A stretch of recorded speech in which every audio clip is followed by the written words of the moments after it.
다 함께 찬양 드리시겠습니다.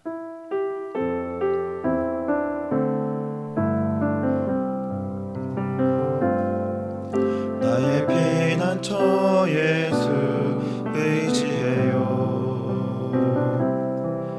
나의 피난처 예수 의지해요. 나의 가는 길에 거센 바람 몰아쳐와도 나의 피난처 예수 의지해요. 아버지 나를 사랑하시니 나의 모든 것 주께 드려요. 아버지 내가 여기 있으니 주님 영광 위하여 서주세요. 나의 피난처 예수 의지해요. 나의 피난처 예수 의지해요. 나의 가는 길에 거센 바람 몰아쳐와도 나의 피난처 예수 의지해요. 아버지 나를 사랑하시니 나의 모든 것 주께 드려요. 아버지 내가 여기 있으니 주님 교회 위하여 서주세요. 이 시간 기도 제목 보시면서 합심 기도하시겠습니다. 고난 주간 특별 봉예 가운데 은혜를 내려주시옵소서.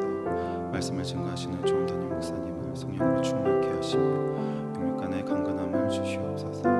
말씀 가운데 권능으로 임하여 주시고 최상의 컨디션을 주시옵소서. 입을 열어 하나님의 말씀을 선포하실 때마다 예수님의 보혈이 강같이 흐르게 하시고 은혜의 폭포수가 쏟아지게 하옵소서. 모든 성도들이 은혜 받기에 가장 좋은 날씨와 환경을 허락하여 주시고 은혜를 사모하는 간절한 마음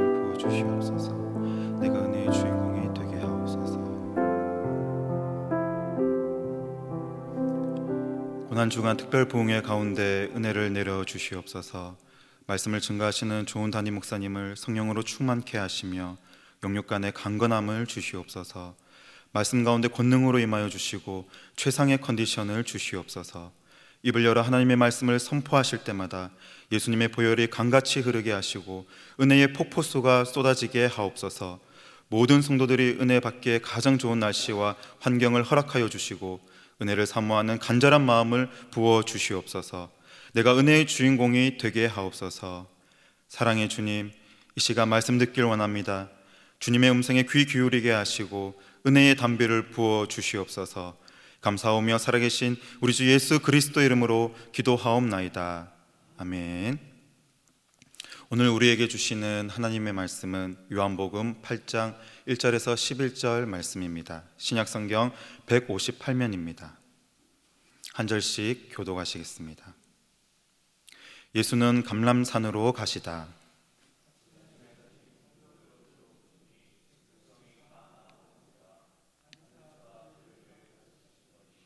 서기관들과 바리새인들이 간음 중에 잡힌 여자를 끌고 와서 가운데 세우고 예수께 말하되 선생이여, 이 여자가 간음하다가 현장에서 잡혔나이다.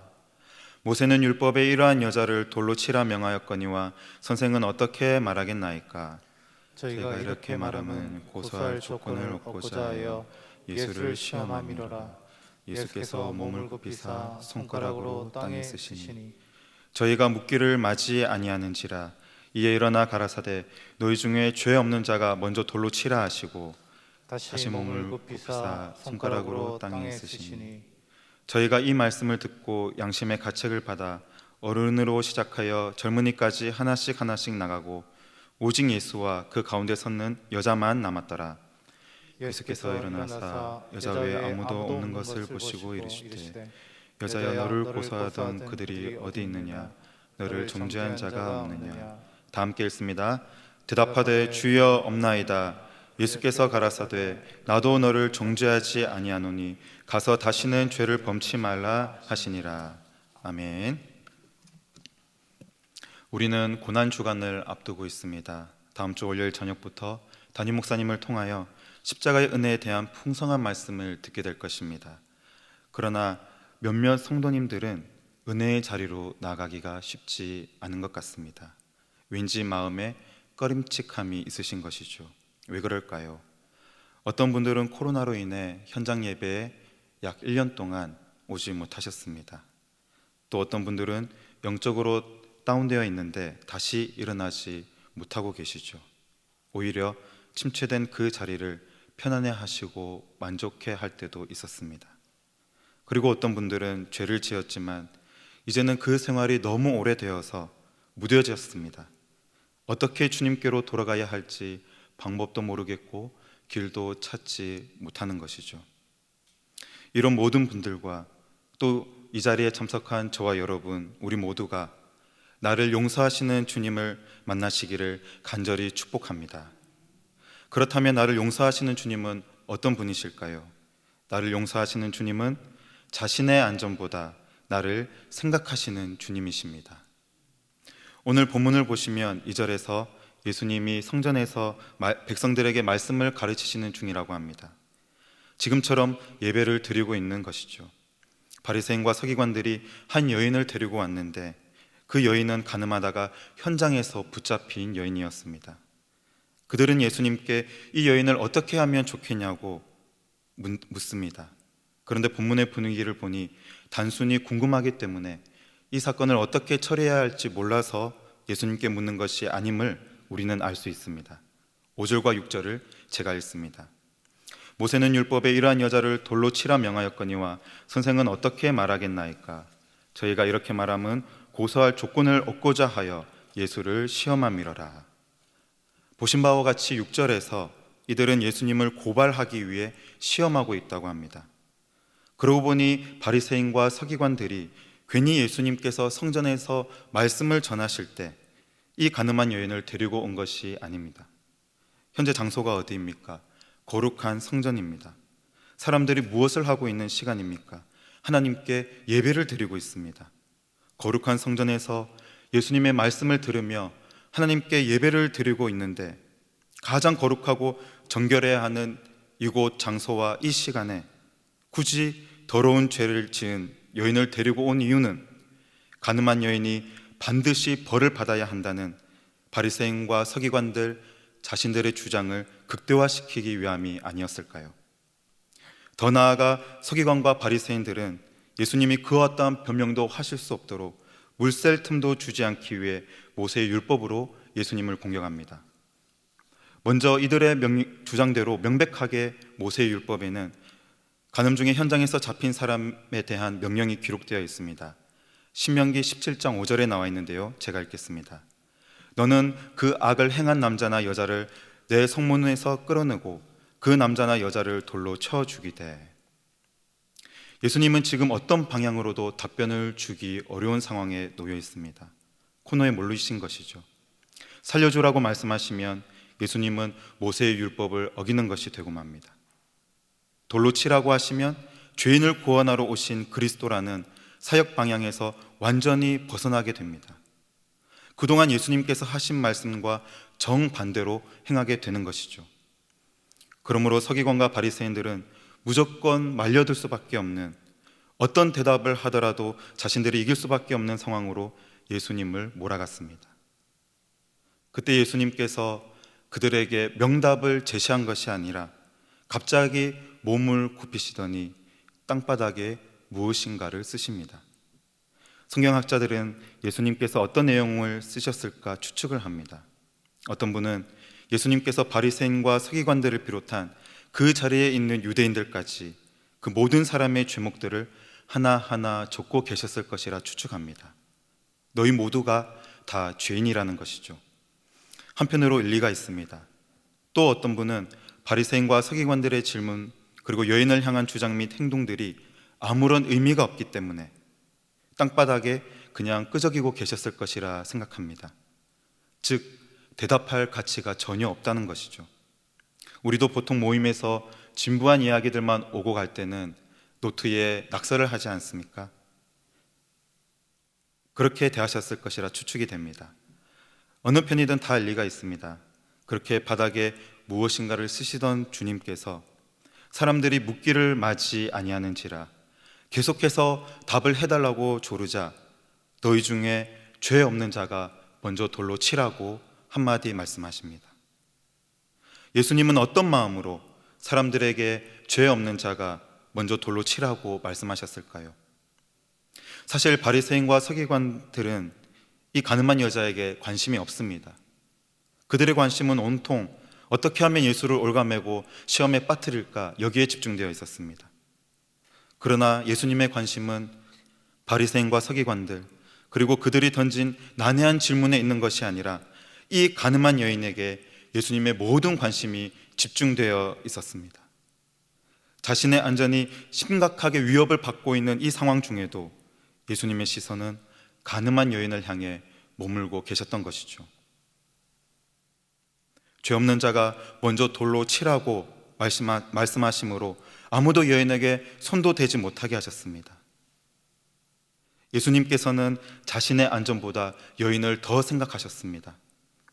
사람들은 가늠한 여인을 고소와 고발의 도구로 이용했을 뿐이지만 예수님께 이 여인은 용서받고 구원받아야 할 불쌍하고도 하나님께 너무나 귀한 주님의 자녀였던 것이죠. 저와 여러분도 예수님께 너무나 귀한 자녀들입니다. 예수님 자신의 안전보다 저와 여러분을 더 생각하십니다. 우리를 위해, 나를 위해 예수님은 고난받으시고 십자가의 죽음도 친히 감당하셨죠.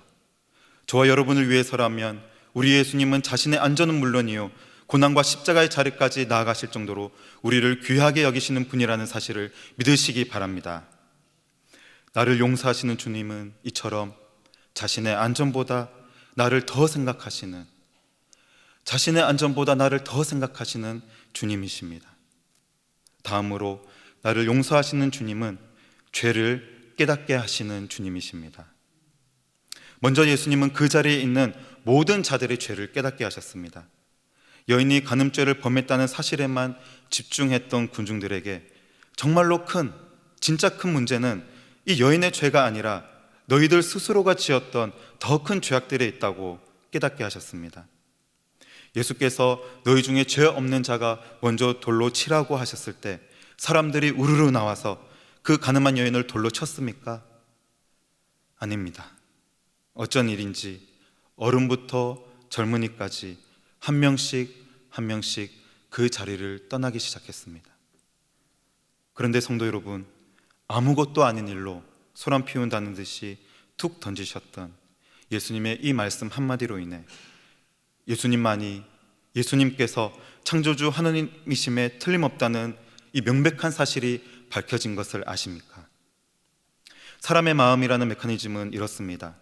나는 실제로 음행을 한 적도 없고 한 번도 다른 사람을 살인한 적도 없다. 그러나 내 머릿속으로 생각으로는 저 여인보다 훨씬 더 심각한 죄를 많이 저질렀지.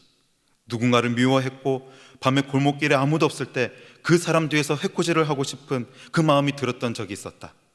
그러나 나는 실제로는 살인을 저지르거나 음행을 한 적은 없으니 저 여인에게 지금 돌을 던져도 된다. 이 생각을 그 자리에 모든 사람이 하고 있었습니다. 예수님은 창조주로서 모든 사람의 마음 깊숙이 자리 잡고 있는 그 죄악된 본성을 아시고 많은 군중 틈에서 자신의 죄는 묻어둔 채 오히려 나는 성결한 사람이라고 외치고 있었던 모든 사람들의 거짓된 본성을 깨치기 위하여서, 아니 너희 중에 죄가 털끝만큼도 없는 자가 먼저 돌로 치라고 말씀하셨던 것입니다. 그래서 본문 9절에서는 그 많은 사람들이, 그곳에 있는 모든 사람들이, 서기관과 바리새인들까지도 양심의 가책을 느꼈다고 전합니다. 어떤 일이 일어난 것입니까? 저 여인은 성전의 모든 사람이 알게 되었고 이미 드러난 가장 심각한 음행, 간음죄를 저질렀죠.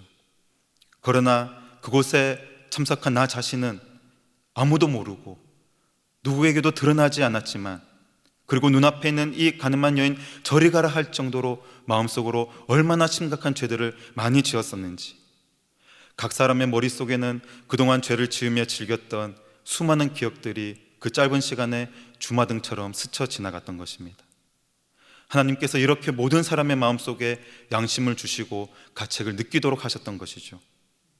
독특하게도 본문은 어른으로부터 젊은이까지 그 자리를 한 명씩 떠났다고 합니다. 이런 모습을 보면 역시 어르신들이 상황 파악도 잘 되실 뿐 아니라 살아온 인생을 되짚어 보시는 그런 경험이 깊으신 것 같습니다. 젊은이들은 그래도 혈기가 있어서 어른 중에 누가 돌을 들어 그 여인을 치면 나도 따라 던져야지 하고 기다렸을지 모릅니다. 그런데 어른들이 먼저 그 자리를 떠나가자 젊은이들도 머쓱했는지 다 떠나갔다고 성경은 말합니다. 모든 사람들이 다 떠나갔습니다. 누가 남았습니까? 10절을 보니 예수님과 그 여인 둘만 남게 되었습니다. 예수님께서 여인에게 여자여, 너를 고발하던 자들이 어디 있느냐? 너를 정죄한 자가 없느냐? 라고 물으십니다. 여인이 없습니다 주님 이라고 대답하죠. 이 질문은 예수님께서 그 사람들이 떠나가는 동안 땅바닥에 계속해서 글을 쓰고 계신다고, 그동안에 사람들이 간 것을 모르시기 때문에 다 어디 갔냐 물으신 것이 아닙니다. 왜 아무도 보이지 않냐고 물으신 것이 아니죠. 예수님은 지금 여인에게 가장 핵심적인 질문을 하고 계십니다. 너를 고발하고 정죄한 자들은 어디 있느냐? 그들은 다 떠나갔다. 그렇다면 네가 저지른 죄는 어떠냐? 그 죄도 떠나갔냐? 고발하던 사람들은 없지만 그렇다고 너의 죄도 사라진 것이냐? 이 본질적인 질문을 하셨습니다. 여인 스스로가 얼마나 심각한 죄를 지었는지 너 자신이 아느냐고 물으시는 것입니다. 자신을 고발했던 사람들이 모두 사라졌다고 여인의 죄가 사라진 것이 아닙니다. 오히려 모든 사람들이 다 떠나고 예수님과 자신 단 둘만 남아있는 그 자리에서 빛 대신 주님 앞에 꿇어 엎드린 여인은 자신의 죄가 얼마나 큰지를 더 절실하게 깨달아야만 했습니다. 그렇게 될 수밖에 없는 것이죠. 서기관과 바리새인들이 자신을 고발했을 때는 자신과 함께 간음했던 그 남자에게 모든 책임을 떠넘기고 싶었을지도 모릅니다. 핑계대고 싶었을지도 모릅니다. 그러나 빛 대신 주님 앞에 꿇어 엎드리고 보니 자신의 죄가 얼마나 큰지 드러나게 된 것이죠. 나를 용서하시는 주님은 죄를 용서해 주시지만 지은 죄가 없다고 무작정 덮어주시지 않습니다. 진정한 회개의 자리로 이끌어 가시죠. 우리의 삶도 되돌아볼 수 있기를 원합니다. 최근에 얼마나 많은 죄를 지었습니까? 예수님은 용서하시는 과정 중에 하나님께서 가장 싫어하시는 죄를 지은 나 자신을 직시하게 하십니다. 이 죄가 얼마나 더러운지 하나님과 나의 관계를 끊어버리는 것임을 깨닫게 하십니다. 그리고 이제는 이 죄를 미워하고 싫어하며 다시는 죄를 짓지 않게 하시죠. 그러므로 진정한 용서가 이루어지게 이끌어 가십니다. 그래서 예수님께서도 나도 너를 정죄하지 않는다고 하셨습니다. 그런데 예수님은 죄를 깨닫게 하시는 곳에서 멈추신 것이 아니라 그녀에게 돌아오라고 권면하십니다. 그렇습니다. 마지막으로 나를 용서하시는 주님은 돌아오라 말씀하시며 다시 나를 받아주시는 주님이십니다. 오늘 본문에서 바리새인과 서기관을 비롯한 그 누구도 돌을 던질 수 없었습니다. 왜냐하면 여인을 향해 돌을 던지는 순간 이제는 자신도 돌에 맞아야 하는 상황이었기 때문이죠. 여인만 죄를 지었습니까? 아닙니다. 그 자리에 모두가 더 크고 더 많은 죄를 지었습니다. 그 누구도 돌을 던질 수 없었습니다. 그러나 그 자리에 유일하게 이 여인을 향해 돌을 던질 수 있는 자격을 갖추신 분이 딱 한 분 계시니 바로 예수 그리스도십니다. 왜 그렇습니까? 만물의 심판자이신 주님께서 죄인을 벌하실 때 공의가 새로 세워지기 때문입니다. 예수님이 돌로 치셔도 이 땅에 그 어떤 사람도 예수님을 정죄할 수 없습니다. 오히려 온 세상은 하나님의 공의가 세워졌으므로 예수님을 칭송할 것입니다. 그러나 예수님은 그녀에게 돌을 던지지 않으셨죠. 11절을 다 같이 읽어보겠습니다. 대답하되 주여 없나이다. 예수께서 가라사대 나도 너를 정죄하지 아니하노니 가서 다시는 죄를 범치 말라 하시니라. 보십시오. 예수님은 단순히 나도 너를 정죄하지 아니한다 하시며 말씀을 마치지 않으셨습니다. 다시는 죄를 범치 말라고 촉구하시죠. 한 번 더 기회를 주십니다. 죄로 돌에 맞아 죽어야 할 여인에게 다시 하나님의 자녀로 살아갈 생명의 기회를 주셨습니다. 공의가 세워지는 것도 중요하지만 천하보다 귀한 한 영혼이 주님께로 돌아오기를 간절히 바라시는 그 사랑이 예수님께는 가장 큰 기쁨이요 즐거움이었기 때문입니다. 누가복음 15장에 집 나간 둘째 아들이 아버지께 돌아간 내용이 기록되어 있습니다. 마지막 부분에서 첫째 아들에게 아버지가 다음과 같이 말합니다. 다 같이 누가복음 15장 32절도 읽어보겠습니다. 이 내 동생은 죽었다가 살았으며 내가 잃었다가 얻었기로 우리가 즐거워하고 기뻐하는 것이 마땅하다 하니라. 아멘. 사랑하는 성도 여러분, 주님께로 돌아오시기 바랍니다. 사랑의 주님 그 넓은 품 안에 안기시기 바랍니다. 코로나 기간 영적 침체로 다시 주님 앞에 교회에 나오기 어려우셨습니까? 주님과 그동안 너무 멀어지신 것 같습니까? 지은 죄가 너무 큰 것 같습니까? 괜찮습니다. 예수님은 자신의 안전이 위협받고 있는 중에도 끝까지 저와 여러분 우리를 생각하십니다. 또 죄를 깨닫고 회개하도록 이끄실 것입니다. 마지막으로 우리가 돌아오기를, 내가 돌아오기를 아버지와 같이 간절히 기다리고 계십니다. 나를 받아주시고 품어주시는 사랑의 주님이십니다. 그리고 다음 주에 고난주간 특별 부흥회가 우리를 기다리고 있습니다. 이 기간을 통하여 다시 한번 주님을 뜨겁게 만나시는 저와 모든 성도님 되시기를 간절히 축원합니다. 다 같이 기도 제목을 보시며 기도하시겠습니다.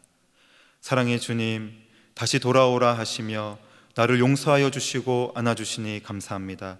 진홍같이 붉은 죄를 지었음에도 회개의 눈물을 허락하시고 다시 십자가의 은혜를 누리게 하옵소서. 고난주간 특별 부흥회를 통해 나를 만나 주옵소서. 자비와 긍휼의 하나님 아버지, 우리를 불쌍히 여기시고 받아주소서. 고난주간을 맞아 십자가의 은혜를 의지하며 다시 한번 주님 앞에 나가는 모든 성도들에게 돌아오라 말씀하여 주시고 우리를 안아주시며 용서하여 주옵소서. 고난주간 특별 부흥회를 인도하시는 담임 목사님께 힘과 능력을 다하시고 목사님의 말씀으로 매일 은혜가 폭포수같이 임하게 하옵소서. 주님을 뜨겁게 만나는 이번 고난주간이 되게 하옵소서. 감사하오며 살아계신 우리 주 예수 그리스도 이름으로 기도하옵나이다. 아멘. 계속해서 담임 목사님과 교회, 나라와 민족과 선교사님을 위해 기도해 주시고 기도회를 마무리해 주시기 바랍니다.